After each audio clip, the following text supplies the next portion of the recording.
Okay, so our event this evening is on the evaluation of biosolid management using nature-based solutions, and we're really delighted to have Thomas here from ICOM to do that presentation for us and to let us know what they're doing.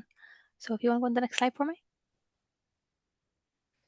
Just a bit of just housekeeping for us all today. So this will be recorded. If there is an opportunity to get this up on CIWEM website, we will do that. We're still checking with the organizer to whether or not that's available for us. If you have any technical issues, let the guys know via the chat feature, and we'll take the questions at the end of the presentation. So we do allow for CPD for this, but we don't provide any certificates for it. So on to the next slide for me, please. So CIWEM, if you're here, you know what we're about, hopefully. Like to hope so anyway. We are the Chartered Institute of Water and Environmental Management, and there are lots of opportunities for working with each other across this organisation and across the industry. So we're delighted to partner here with ICE tonight, who are going to give us a wee slide of their own in a wee minute. But it's a good opportunity for you to do your CPD, to learn some more about the industry, to share information, and a couple of events we have coming up this month. We've got the Question of Knowledge quiz. So if you haven't got your ticket booked in, please do. It's a great night, great event, always raising some money as well, and also good for networking and team building. Then we have cough papers for the new members paper competition. So this is something that's always fantastic. We get some really fantastic new people coming through the industry with skills that I wish I had when I was just starting out. So it's a really, really good opportunity. Please consider sticking something in. And then we've got environmental and water engineering solutions on the Belfast Grand Central Station. So I think a lot of people have probably been through the Grand Central Station by now. It's one of the best flagship engineering projects we've had across the industry. And it's really good to have this presentation coming up. So it's an in-person one, that one, and it's a joint event again with the Institute of Water. So on to the next slide. Just a little bit more. CIWEM, we're Royal Chartered Institute, and we are worldwide. So if you need any more information, please log into our website. And on to the next one. I'll hand over to Ronan. Thank you, Michelle. Good evening, everyone. So just showed a few links there to which is the ICE's website. We've also got the ICE Northern Ireland webpage there to click on and look at all the information available. Next slide, please, Thomas. I just want to run through a few events that are coming up in February. So we've got first event is Beyond Carbon, approaching sustainability and construction holistically. That's a panel discussion at Ulster University in the evening. Then we've got a lunchtime webinar online about the Northwest Greenway. That's hosted by our Sustainability Special Interest Group. And then finally on the 18th of February, we've got the start of our 3 health and safety online webinars. That's lunchtime as well, hosted by the Health and Safety and Welfare Special Interest Group. So that's everything from ICE, so I'll pass over to Thomas. Ronan, thank you. And thank you everyone attending the webinar. Given it's coming up to 7:20 this evening, thankful for joining us. So yes, my name is Thomas Drummond. I am a senior process engineer working with ICOM here in Belfast. My background is in chemical engineering, and I'm a chartered engineer with the Institute of Chemical Engineers. Today, I'm going to be taking you through sludge drying reed beds as a nature-based solution for biosolid management in wastewater treatment plants. So if you're here to learn about green, innovative, nature-based solutions, you're in the right place. We will be focusing solely on SDRBs today, but I will touch base on some other nature-based solutions in the form of integrated constructed wetlands. There will be quite a few acronyms throughout the presentation, but given the audience, I will certainly elaborate on what those acronyms are. So to take you through the agenda of what we're going to be talking about today, we're going to begin with an overview of sludge production and the type of management systems that we would normally come across in a treatment plant, and discuss how certain drivers enable the emergence of these nature-based solutions, again with a particular focus on SDRBs or sludge drying reed beds. I'll then go on to discuss a sludge drying reed bed project that we're working on at the moment at Edenderry wastewater treatment plant in the Republic of Ireland. And then finally, I'll outline sort of what the next steps are for the technology and areas for potential research. So first sort of look at sludge production and management systems, and really to frame this discussion, it's important to understand the scale of sludge production both globally and nationally here on the island of Ireland, really. Now, traditional methods, they typically include the likes of landfill and agricultural application. They're still widely used today. But again, with growing environmental pressures and the likes of the recast of the Urban Wastewater Treatment Directive and legislative change, there is a shift towards more sustainable technologies. So, looking at the global scale, first of all, water utilities actually contribute to nearly 2% of all greenhouse gas emissions. And it's a figure that's expected to more than double by the year 2040. And this is due to several factors, including urbanization, population growth, and increase in energy demands on our water treatment and our wastewater treatment works. And as such, this has triggered innovation within our sector. Innovation through the likes of intelligent wastewater pumping, real-time decision support systems, even the likes of bringing in hydrogen production, but crucially, nature-based solutions and how engineering can work with nature in order for us to meet these demands. So looking at Ireland, then Ireland produces approximately 60,000 tons of sludge annually. And if we were to put that in terms of an analogy, if we were to assume 1 ton is equivalent to 1 meter cube, say, and within that 1 ton, approximately assuming between 5 and 10% dry solids, that's equivalent to around roughly 24 Olympic swimming pools every year that Ireland, this is just the Republic of Ireland, that the Republic of Ireland are generating every year. So if we were to look at the graph there, and if you can sort of see the small blue colored sections at the top of each bar, that's landfill. And while landfill use has declined since 2013, agricultural use, the bars in green there, has steadily increased since 2013. And this is a trend that's possibly reflecting a broader transition towards circular and sustainable waste practices, again, within our sector. We're looking to work towards a circular economy. So, where does nature-based solutions sort of fall into this? Their emergence and really the role specifically sludge drying reed beds have when it comes to dewatering or sludge on wastewater treatment plants. So again, as I touched on, nature-based solutions aren't just sludge drying reed beds. They can come in the form of integrated constructed wetlands. They can come in the form of CSO or combined sewer overflow reed beds. And with clients maybe a bit reluctant to go holistically green or 100% green, there are options within supply chains and suppliers within the UK that offer a hybrid technological solution that combines both mechanical and nature through the supply of what's called forced bed aeration. And these are typically like reed beds, but instead they would have a network of aerated pipes that would encourage air through these systems that offer smaller footprint but increased performance. But again, for today's webinar, we're just going to focus solely on sludge drying reed beds and its application in dewatering sludge. So, nature-based solutions as a sustainable pathway forward, then, like I said, we're going to focus on SDRBs and the role they play. They do offer a sustainable pathway forward. They're a passive treatment system that dewaters sludge. It utilizes gravity. It utilizes evapotranspiration. Uh, and a lot of people, as obvious as it is, it also offers plant-based filtration, which is the reed that's typically selected for this technology is what's called Phragmites australis.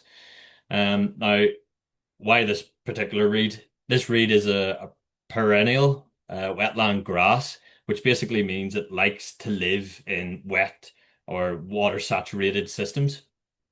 And they have extensive rhizome systems, so like a very complex network of roots. And they have an ability to influence nutrient cycling and ecosystem dynamics. So basically the microbes in the root zone here, so if we were to look at the image, so below where the soil level is, there and on the surface, there's microbes there that help actually break down organic matter. And when we come to it later in the slides, you'll understand why it's important to leave some of the microbes in that soil for re-establishing the next cycle during its operation. Um, Now, research from Denmark, the Danes are certainly leading nature-based solution. They have done since the early 1990s. And research has shown that these beds are actually capable of showing pathogenic reduction of up to 6 log, as well as some removal of up to over 90% of significant environmental pollutants. These are common types of surfactants that we would use, as well as detergents and cleaners. These reed beds aren't just looking at treating sludge and dewatering it. They're also they have the ability to remove, like I said, pathogens and some environmental pressures. There's also, again, we'll talk about it in later slides, but the possibility of absorbing or isolating heavy metals as well. So if we were to look at the process itself, looking at the image, so oh, sorry, at the orange pipe here, that would be known as our feed sludge. So feed would come in from a pumping station. It would be pumped vertically and allowed to spread over the complete surface of the bed. As that's happening, then water will percolate through the soil, and as it's percolating through the soil, it's collecting in a drainage system. Now, as it drains through the collection pipe at the bottom of the bed, there's typically the gravel is made up of coarse gravel all the way to fine gravel. So as the water is percolating through the bed, it then collects in the drainage network and is transferred or conveyed back to your return liquor pumping station, sent back to the head of the works for treatment. Now, the interesting thing about this is oxygen is naturally sort of introduced to the system through the soil itself, but as through the filtration system or the filter collection system, it also it also entrains air through this combination of pipes, and then it also allows oxygen to migrate its way up through the soil from the drainage system. So that's very high level as to how a sludge drying reed bed works.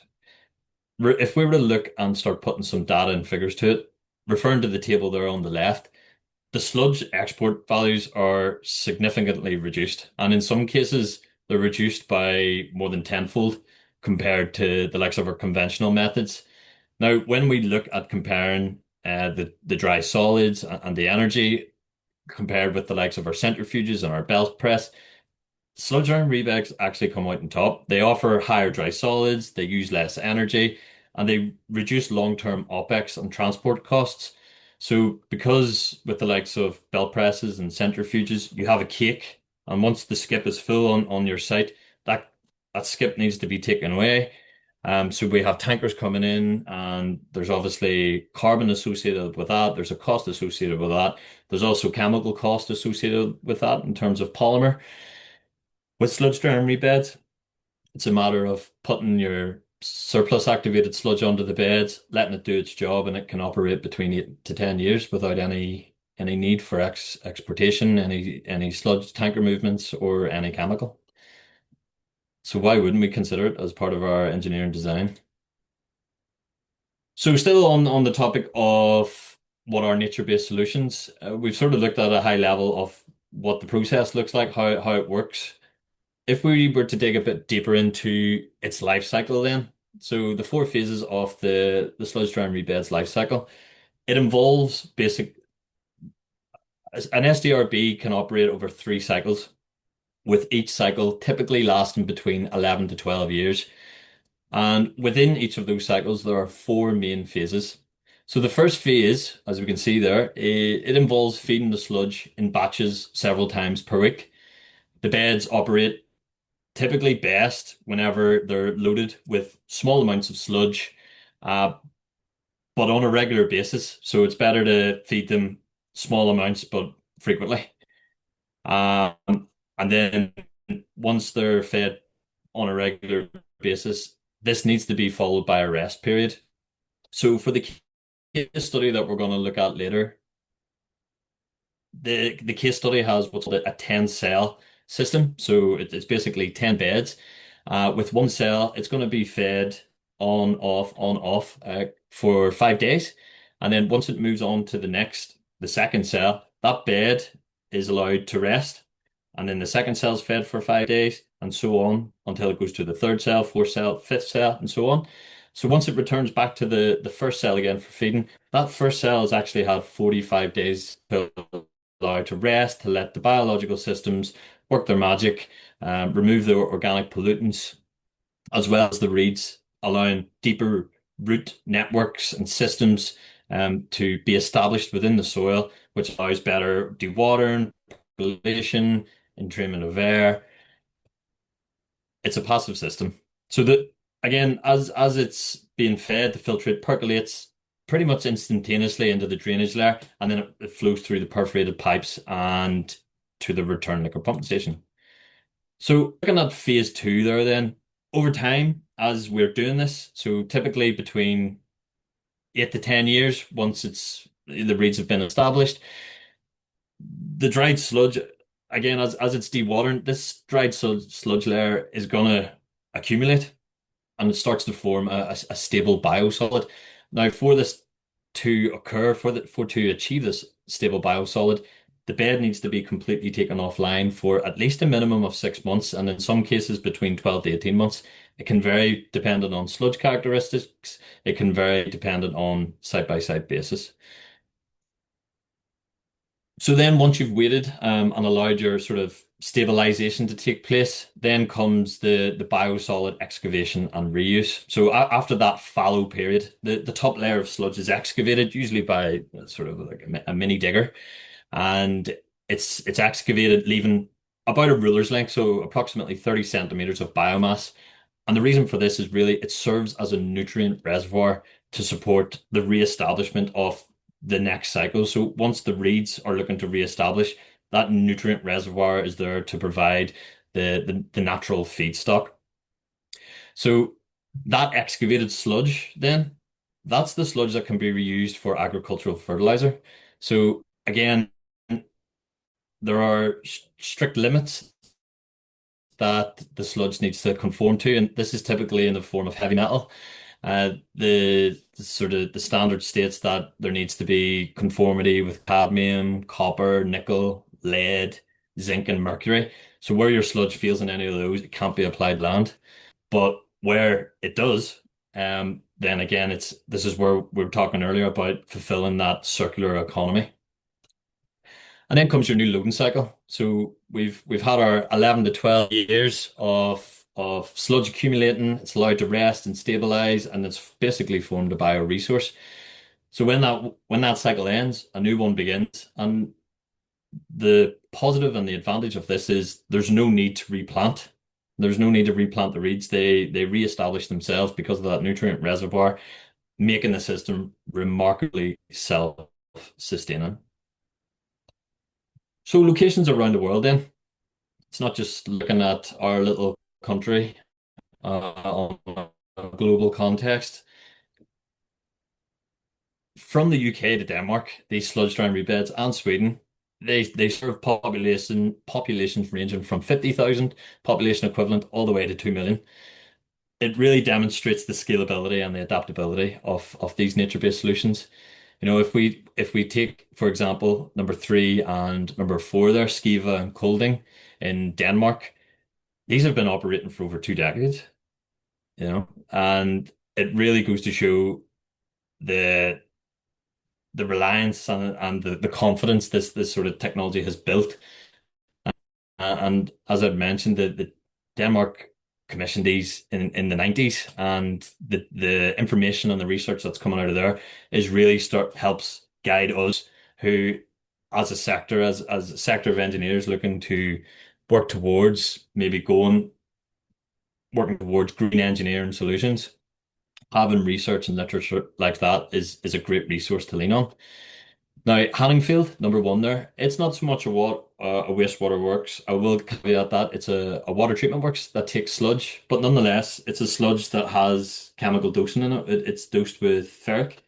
And typically, ferric dosed sludge, it can have implications on the reed bed, but Hanningfield's been operating since 2012, sorry, and they've they're operating very well considering the dry solids tonnage there per year that they're treating.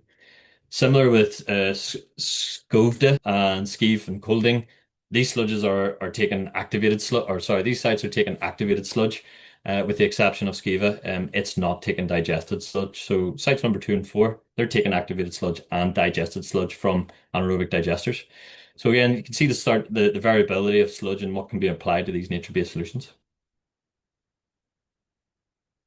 So moving now to our case study that we've worked with down in the Republic of Ireland, Edenderry. So Edenderry Wastewater Treatment Plant is located in County Offaly. Currently, it generates secondary activated sludge from an activated sludge plant, and it utilizes a centrifuge in order to dewater between 200 and 250 tons of dry solids per year. Based on the year 2021, I understand we're in the year 2026 now, but based on the year 2021, the population was seen to be about just over 9,600 PE. And that's set to increase to just over 13,000 PE by the year 2050.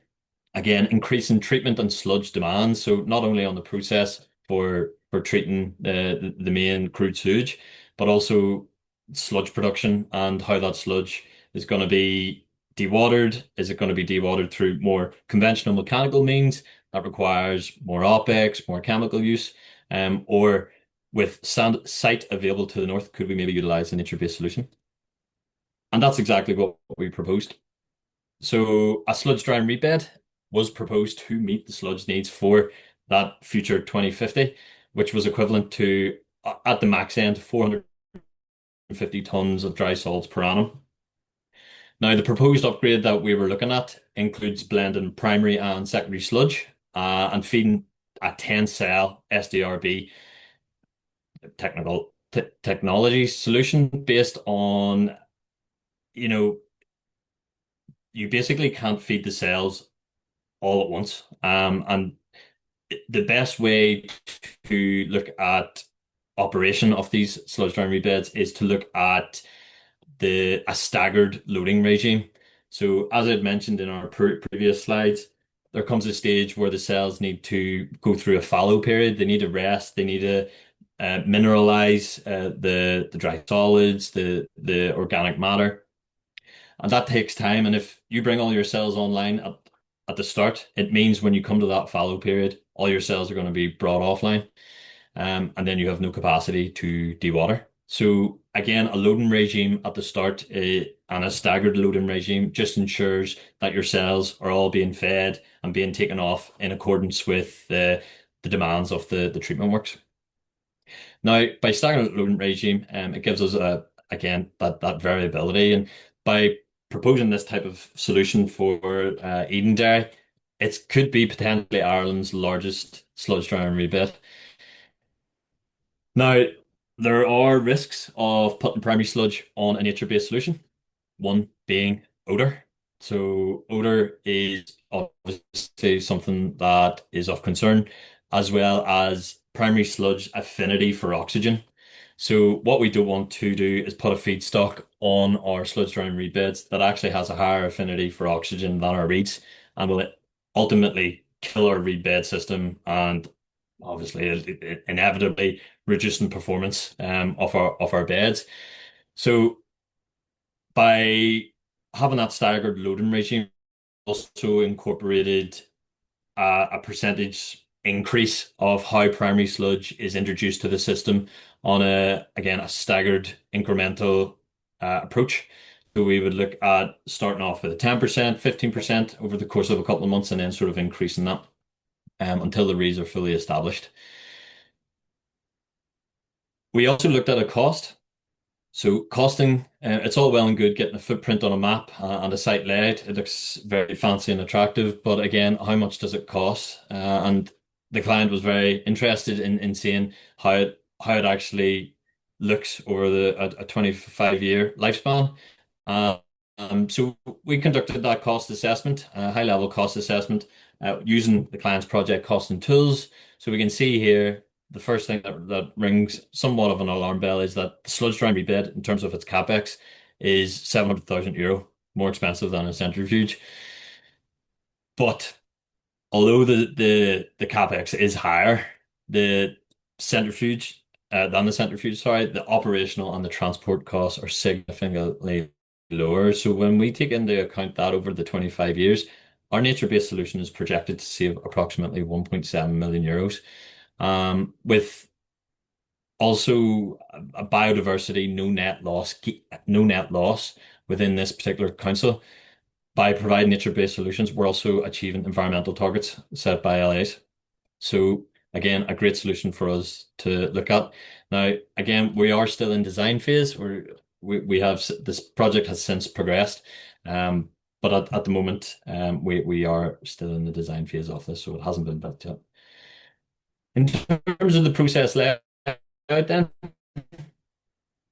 this is the process layout for you there.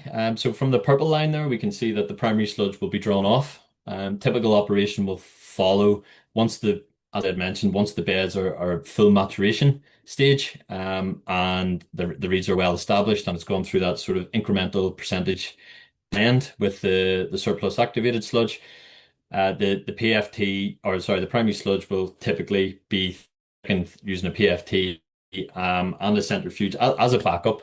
And then the SAS coming from our final settlement tanks will go into our blending tank. It will be blended, and then through the blend of the primary and secondary sludge, sorry, it'll be then distributed into the cells based on that staggered loading regime as well.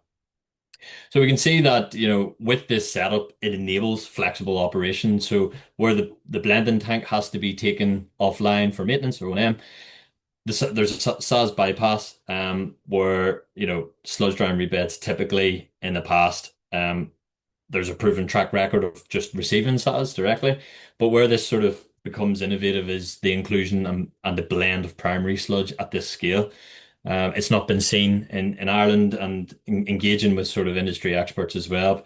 The primary sludge and the secondary sludge is often one to shy away from, but with the demand for green engineering solutions, it's something that we wanted to certainly dive into a little bit more. So again, this sort of arrangement enables that flexible operation and allows for bed maintenance without disrupting the overall sludge management process then. So an important slide. How did we design these? What's the sort of general rule of thumbs in terms of determining a footprint, determining bed depth, determining how much you feed these natural systems. So if we were to look at the design parameters, many of these have been selected based on client asset standards as well as industry accepted assumptions. So the area loading rate we went with for determining our area was quite conservative at 30 kilograms dry solids per meter squared per year. But reading through literature, you can be a little bit more relaxed, and you can take it up to 50. By taking it up to 50, it certainly does reduce your footprint. Now, there will be times when you have your staggered loading regime where certain cells haven't been brought online, and there will be a short amount of time where your cells will see in excess of 50. And again, from literature, from what's been done in Denmark as well, some cells can reach up to 80 kilograms dry solids per meter squared per year, as long as it's on a temporary basis. So tons of dry solids per annum, very important parameter to understand how much sludge you're producing, how much feedstock is going to be available for your beds to receive. Are undersizing? Are you oversizing your beds? So it's very important to understand what's your process. Have you primary sludge? Have you activated sludge? Have you digested sludge? Have you a blend of all three? So understanding your sludge characteristics and the sheer quantity and volume is very important when it comes to the design of these. Now, because we're looking at a site that's greater than 2,500 p, again, it was recommended that we start off with a minimum number of 8 cells, which we eventually reached an agreement that we have enough capacity within the northern part of the site to commission 10 cells. So like I said, sludge characteristics is very important. What is the water content? How wet is the sludge? Is it coming off a primary tank or a primary thickener, or a PFT, sorry, at maybe 3-4%? Has it been thickened? Has it been chemically dosed with polymer? What's the composition? Has it got fats and oils and greases? Has it got our fogs? Because if so, then that directly correlates to our area loading rate. So where we have, we've designed an SDRB on 50 kilograms of dry solids per square meter per year. Where we have fog, we would typically have, and starch as well, we would typically have to assume more of a conservative approach just based on the biological systems required to degrade those tough organic compounds. Operational sludge depth then. We were working on an operational depth of 1 meter there. So typically 1 meter, I have seen more than in some other sites where it can be between 1.2 and 1.8 meters. So quite deep. There's a lot of headroom there to store a lot of sludge. 8 to 10 years operation time is just again what is a typical range with appropriate care and appropriate feeding. You could even extend that out to 10, 12, 14 years of operation. And then again, general rule of thumb for length to width ratio per cell. This just ensures good drainage, as well as, having that slope towards, in terms of your filtration network, having that slope towards the main center column that we installed for Eden Dairy. But it also ensures that whenever you're feeding the beds get good coverage, because if the sludge doesn't reach all the bed, some of the bed can actually turn anaerobic, and that's not a path you want to go down. Because anyone familiar with anaerobic digestion, you start to produce methane. But again, this you typically have at a treatment works this size, you typically have pilot plants before you commission full cells, and these pilot plants help sort of advise, what loading, what flow rate of sludge can ensure total bed coverage. So like I said, the bed design is operating, in terms of operating cycle, it's going to operate for 10 years and it can do that 3 times. So typically you'll get a 30-year operational cycle. That's inclusive of your reed maturation stage, then your 8 to 10 years of complete feed, and then your 6 months minimum to allow your fallow period to allow mineralization and the conversion to your biosolids. Now, one thing I found quite interesting as well, environmental factors actually play a really, really important role in this. So, although you may have space on site, your site may be shadowed, it may be shielded by the wind, and as so, all of these factors can affect how much evapotranspiration can occur. So, water on the leaves, water on the soil, all this can impact how well your sludge drying reed beds inevitably dewater your sludge.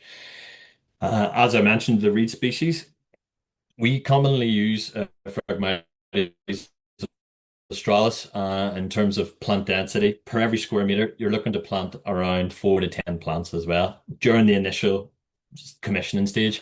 Once the reeds have been established, then they just re-establish for the next cycles.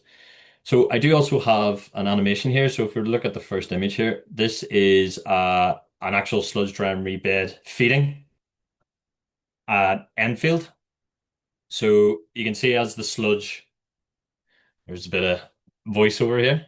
So you kind of get the idea as the sludge being fed, it kind of makes the sludge is kind of is like a slurry, And as that slurry is being fed, it ensures complete coverage of the bed.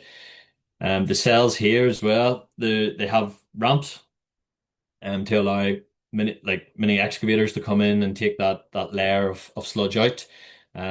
These cells again have concrete walls between two of the cells. Again, this is at Enfield. This is to maximize the area that was available to them. They also have a visual measuring sort of ruler or a measuring stick just on the wall, and that allows the operator just to manage how much sludge is accumulating during its operational cycle. So really, when we were given our site visit at Enfield, it was really interesting to hear how the real life application actually differed from the asset standard.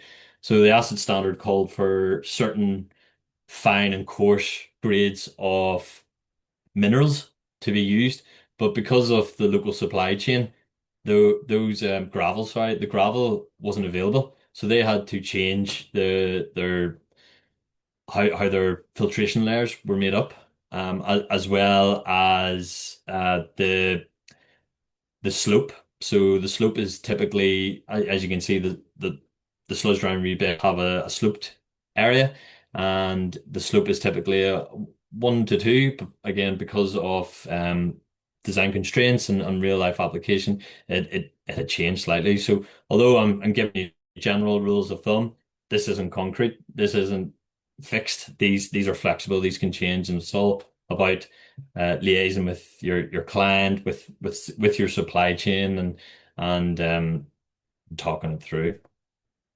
So next steps and future research. So what's next for nature-based solutions?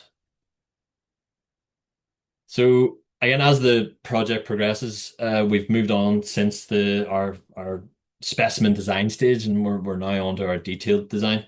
And it was great having a client who was so open to green solutions. It really, really made it easy for us. And one of the things that we've learned now going into this, we must prioritize characterization of what our sludge is, and the sludge that's going to be produced under the new configuration. So currently, Eden Dairy only has secondary activated sludge, but under our new proposal, it's going to have primary sludge. So how do you characterize a sludge that is yet to be generated?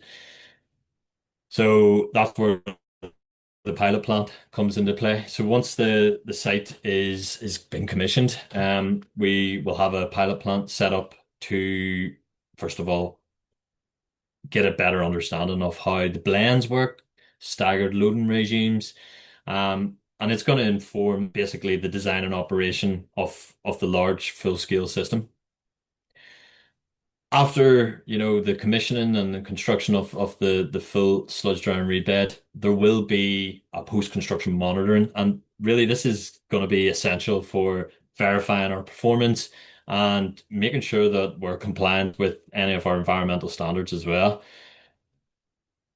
Where we're looking at future research, and again, this is something that is quite exciting, especially if nature-based solutions is somewhat of an interest to yourselves.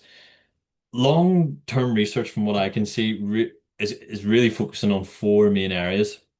So first, you can see there, we really want to understand how heavy metals accumulate in our dewatered sludge and whether phytoremediation can help mitigate these issues. So as I said, are the root systems absorbing? Can they isolate these heavy metals?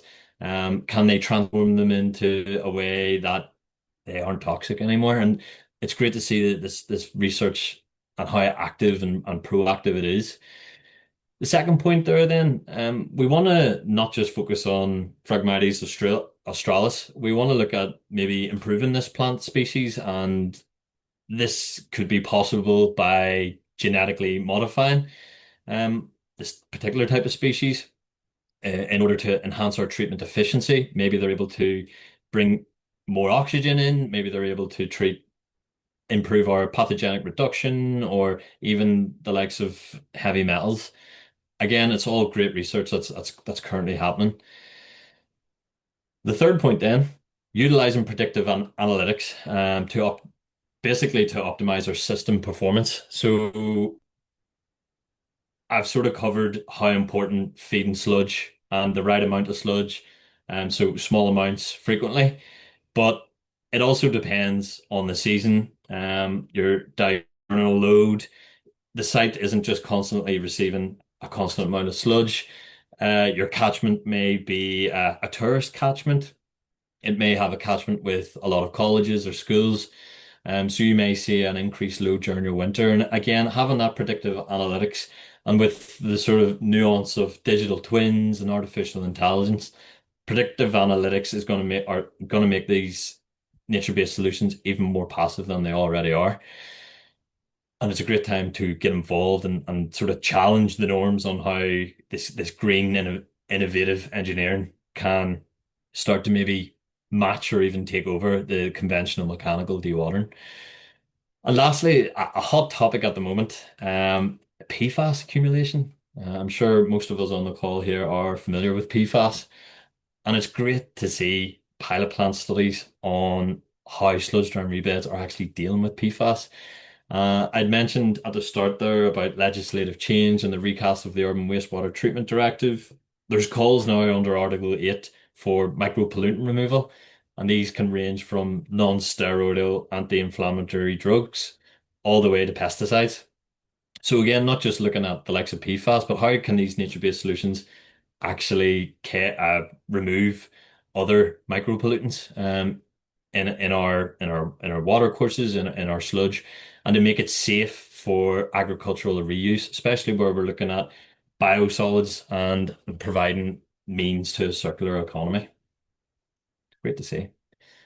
So thank you. I just want to conclude by saying that these SDRBs, they offer a compelling nature-based solution alternative to our conventional sludge treatment methods, albeit centrifuges, belt presses, whatever is on your sites.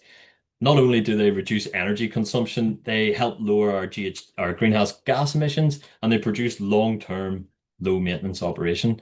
So by adopting these nature-based solutions like sludge drying reed beds that we've covered here, it certainly represents an opportunity to lead in sustainable wastewater innovation and for nature-based solutions to achieve their full potential as a foundation for sustainable infrastructure here on the island of Ireland. So I'd just like to thank everyone for their time and attention. And Wendy, I'd be more than happy to take any questions anyone may have. So thank you. Thank you so much, Thomas. That was absolutely fabulous. I have learnt so much about sludge drying reed beds. So I knew very little at the start, so I had a bit of knowledge gap. So thank you so much. And there are some really good questions that have come in. So I'm just going to work my way through them as we've got here. So oh, they just keep moving. So to bear with, I get them in order. Oh, maybe one's gone. Okay, so this question about I have a New Zealand company with a hydrothermal oxidation process to deal with the solids on a process in development with East Anglian water. Surely the cost of the land makes sludge drying reed beds uneconomic. Yeah, it's a great question. And when I was in Baltimore last year presenting on this, again, it all comes down to the scale of economy. At what point does a nature-based solutions footprint outweigh the benefits and the capex? Hydrothermal liquefaction, pyrolysis, all fantastic technologies that look at the treatment of PFAS or micropollutants. A great company over in Australia that I had the privilege of talking with are leading over there in terms of large scale commercial use for uh, their pyrolysis system. But again, when you look at NI Water's portfolio or Ishka Aaron's portfolio of treatment plants, the majority are between 2,000 to maybe even 10,000 P or 50,000 P. And really, these nature-based solutions fit nicely into the smaller works. Again, where they have land on site, we have seen again how passionate the client is, where sludge drying reed beds no longer have basically it's not having to persuade them to included as part of their optioneering. It's you have to now provide evidence why we shouldn't include it. So there is a shift in the industry and the sector that we're seeing for these smaller type works. Typically below, like I said, for Eden Dairy, it's upwards between 10,000 and 15,000 P, where you're starting to look at the likes of 20,000 P plus. That's a lot of land. It's a lot of sludge. Again, depending on your sludge management and your sort of sludge strategy going forward, could that sludge be better used for anaerobic digestion, biogas Okay. generation? So yeah. Thank you, Thomas. Hopefully that has given some food for thought there. Eden Dairy wastewater treatment works, 5 kilometres from Boardnamona peat extraction that has not been reflooded since the power station went to biomass. Does sludge drying reed beds offer an alternative for wetland recovery? So the yeah. So in terms of wetland recovery, I'm not sure if it looks at recovering. Um, it's an interesting question that because it's kind of like you're comparing apples and pears, really. The sludge drying reed bed is a nature-based solution that offers an alternative to typical sludge dewatering equipment. Um, peatlands aren't typically used for sludge dewatering. And again, with lo LAs and local councils having pressures of biodiversity, no net loss, as well as some councils having net gain. Sludge dry rebeds are just a great solution to propose, in my opinion. So I'm not sure if that's answered the question or not, Wendy, but it's hard to Okay, it's hard to but yeah. thank you for even giving it some consideration. Thank you. No problem. Um, Another question: are there any concerns with odor emissions, particularly in the early phase? Yeah, fantastic question. And again, this is what I wanted to cover in terms of my pilot plant. So the pilot plant will monitor for odor, especially because we're looking to put the blend of primary and SAS onto the beds. Primary is known to be quite odorous. And with our local receptor, less than 100 meters away, Eden Dairy isn't known to have odor complaints or many of them. And by putting primary sludge and introducing that into our system, it may open the door for that. So yes, there certainly is concern. And that's why it's important to understand your pilot plant, what percentage incremental increase is required to minimize the odors generated, but also maximize the benefits of a primary and SAS blend, and really maximizing the performance and capacity of your SDRB. Okay, thank you. Question about, in terms of circularity, does this sludge drying reed bed management system consider the injection of fungi and other biological agents to aid in the decontamination and phytostabilization? I think that is Ooh, phytostabilization. Fido. Yeah, Phyto. If so, how cost effective is this compared to conventional methods? great question. It's a big question. Yeah, really Mm, good question. mm, Injection of fungi is not something I am familiar with, okay. especially with the phytoremediation side of things. Again, I've included some sources there with papers that are currently researching genetically modified species, as well as looking at maybe different bacterias as well. I was part of a webinar there last year where it was titled Nature-Based Solutions, but it was actually a probiotic that enabled the growth for your microorganisms within your activated sludge plant. So for fungi injections and the circularity and the circular economy, absolutely. I mean, whatever adaptations and advances we can make on this technology to favor the likes of our conventional technologies, it needs to be studied, it needs to be better understood. But at the moment, what the Danes have proven and have proven for decades is that the Phragmites australis reed system is a almost basically a foolproof solution that can not only offer dewatering dry solids capacity of up to 30%. It also has other benefits, by removing environmental pollutants such as detergents, as well as some of your pathogenic reductions in the form of uh, your E. coli, your salmonella, and your fecal streptococci. Yes, thank you. That's a very full response there. Thank you very much for that. Great question. And I'm struggling with the words. Never mind the technical aspect. Um, a question here: how can the odor issues be managed on site? What is the feedback from the community of Edenderry? Yeah, so at the moment we still are in concept of that design. So engagement with the public is hasn't happened. Again, it's early to design. Now, to minimize our primary sludge odors, obviously we're proposing PSTs, our primary settlement tanks. They will be covered. They will have an OCU, an activated carbon OCU or odor control unit. Likewise, there will be connecting pipework from our inlet works that will offer minimizing the odors that could be produced from those particular process units where they're hotspots for odor production.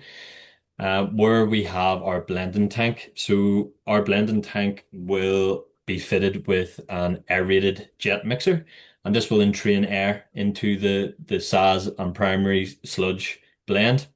And by introducing air, it prevents the primary sludge from going septic. And by preventing it from going septic, it prevents it from generating odor. So, and as already previously mentioned, Wendy, we will have our pilot plant study to ensure that we're loading our primary sludge accordingly and minimizing any odor generation. Okay, thank you again. Um, Another question: do the cells have to be built to anywhere near a landfill cell standard? I'm just thinking of potential impacts on groundwater. Um, that's a good question. So again, in terms of a landfill standard, um, I it's probably a question I may have to take offline. Okay. I was only really involved in design. I'm a chemical engineer. I'm not a civil engineer by trade. So in terms of the civil aspect and how deep they can go, I can't answer to the fact that, in terms of the operational depth and the geotextile liner and the gravel filtration layer, they all come to a total of approximately 2 meters in depth. So these aren't really deep structures that are going to pose a risk to the water table or anything like that. Okay, thank you. There is a comment for note from Catherine. At the Mining Remediation Authority, we use reed beds to capture, polish treated mine water for metals. Apologies if Brilliant. I'm saying that wrong. Probably a good place to look at implication for heavy metals. Absolutely. Yeah. Okay. Fantastic place to look out for Okay. considering the Yeah. mining industry. Yeah. But we are also, I mean, inevitably we're working towards that circular economy where the biosolids can be reused for agricultural purposes, and where there is exceedance in the heavy metals. We need to get a better understanding on how either the species that we're currently using for the reeds or whether a genetically modified species can maybe uptake these heavy metals better. That there just needs to be a little bit more literature and understanding around that first before we can Mhm. confidently comment on that. Okay. Thank you. That I think is all of the questions that have been posted. One from myself, Thomas, just a question. How does the system perform during extreme weather? For example, heavy rainfall fall or prolonged freezing that might disrupt the biological Yeah, processes, perhaps. yeah, Mhm. it's a great question. Oftentimes, when we went to the Enfield site, there was a lot of brown reeds, and we had asked, is this normal? Like, is everything operating okay? And again, it was part of their maturation stage. During the winter, they die off, but their rhizome layer, their roots beneath the soil surface are still very much active. And as they grow and the microbes and are establishing a very diverse ecosystem, um, come the summer, they are very well established. They have a complete diverse range of route networks, like I said, that can offer great dewatering capabilities. Now during the winter, as we're all familiar with kinetics, winter is cold, and with the cold, it often slows living systems down. So naturally, there may be a drop off in terms of organic removal, and possibly in the form of BOD. Nonetheless, in terms of dewatering, from what we've heard from Enfield, there hasn't actually been much of an impact in terms of the dewatering capability. However, in one of my previous slides, where you can maximize placement of your cells, where there's good wind, it's in view of the sun, all these external factors can contribute to a system that will perform very well. Okay. Thank you very much, Thomas. It just leaves for me to say, on behalf of the Institution of Civil Engineers, I would like to thank you for your very knowledgeable lecture this evening. And I think the large attendance as well online was a testament to the interest in your subject matter. So, Thomas, thank you very, very much indeed. Also, like to thank CIWEM for facilitating this as well. And I am just going to hand back to Michelle, who will close off the meeting with a couple of notes. Thank you very much, Thomas, and thank you, Michelle. Thank you. Thanks, Wendy. And thank you very much to everybody who came along tonight. I think you'll agree with me. We had quite the talk tonight. Think back to the chemistry heads for my A level. It's been a long time, but it's in there somewhere. But no, thank you, Thomas. You were very, very good at explaining all that. And I think that we've all learned a fair wee bit tonight. Big thank you to Institute of Civil Engineers for coming along and joining us again tonight. It's great to have this partnership, and I hope we work well together in the future.